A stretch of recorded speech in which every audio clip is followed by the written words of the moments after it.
Hey, my name is Alan Gutcher. I'm the owner and operator of Beacon Bats in Tampa, Florida. Today we're going to make a short little video on how custom wooden baseball bats are made. I've been doing wooden baseball bats now for about 3 years. I've been a woodworker since I was about 13 years old, so got a lot of background in woodworking.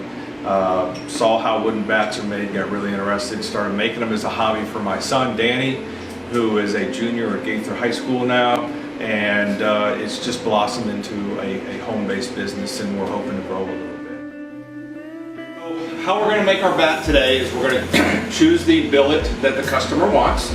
This customer has chosen a maple billet, so I've picked out the proper weighted billet. I've looked at it and decided what is going to be the handle and what is going to be the barrel.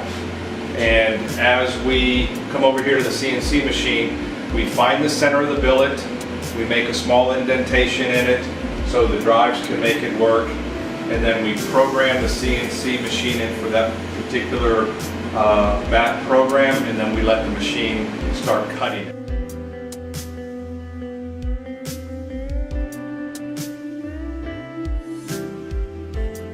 Hand lathe will make a couple of access points, basically for my hands to get in to sand the bats.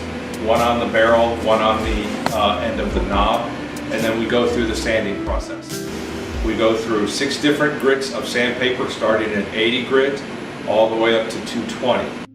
Once the 220 is sanded down, I take a rag that has got sawdust in it and we burnish the bat after that. That really super smooths the bat, tightens up the grain, and gets the wood ready for painting. We then take it over to the bandsaw. With the bandsaw, then we cut the buttons off either end, and then the rough parts that are left on the bat we take to the smaller lathe with an inflatable drum sander on it, and we sand each end of the knob and the barrel smooth.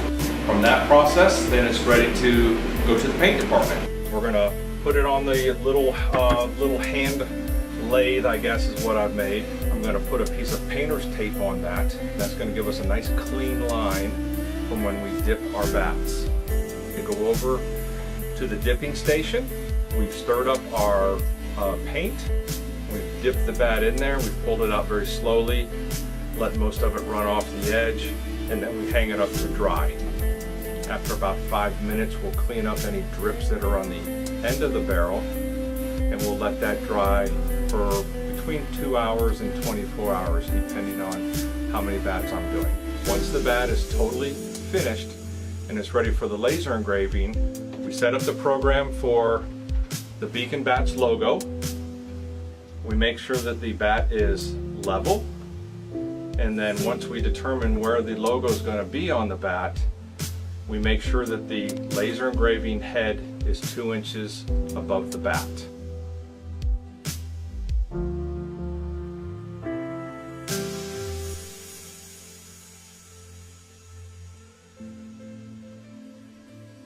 From there, the bat is ready to be swung in a game, and hopefully home runs are hit with it.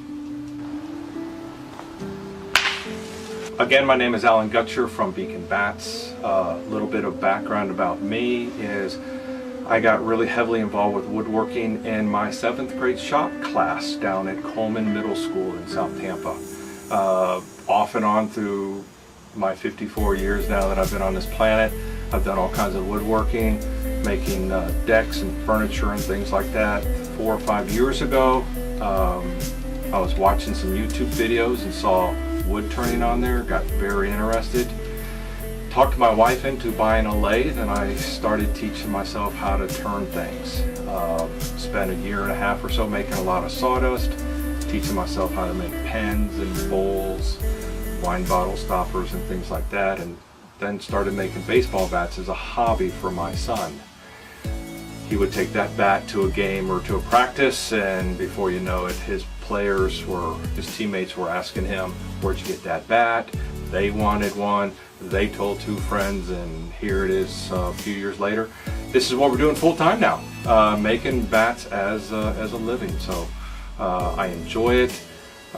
It's gives me a lot of joy to see a player come in, grab that bat that I've made for him personally with his name on it. It's the perfect weight, it's the perfect length that he wants, and gives him better confidence up at the plate while he's playing this game, and makes me feel great. So again, I hope you guys come visit us, and look forward to talking to you. Thanks.